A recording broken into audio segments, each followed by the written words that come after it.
Okay mga boss madam, pupunta tayo ng bukid. Malapit lang dito sa amin.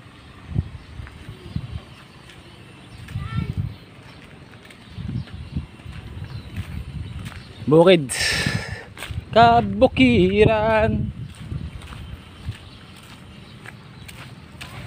Lakad-lakad lang tayo. Medyo maaraw na eh.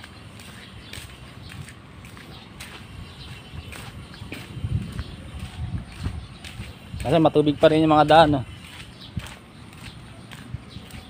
Dami pa rin tubig.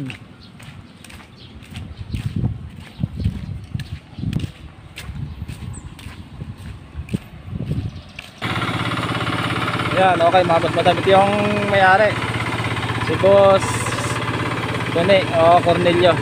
Ayan. Yan ang may-ari, siya pa yung nag-aararo. Ayun, may katulong naman siya. Ayun, no? Ito yung sanhi ng bagyo. Bagyo na ilang linggo ng muulan. At bukid binabaha. Ayan, no? Subukan sana natin mag-araro na ganyan, no? Kakahiya sa may-ari, baka nag-aapura sila eh. Pero tubig na, oh.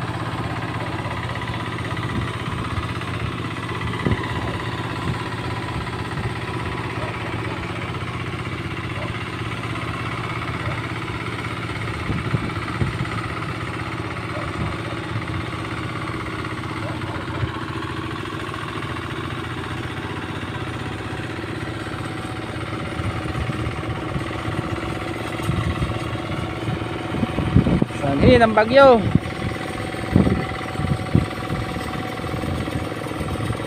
Bali sa likod lang ng bahay namin to.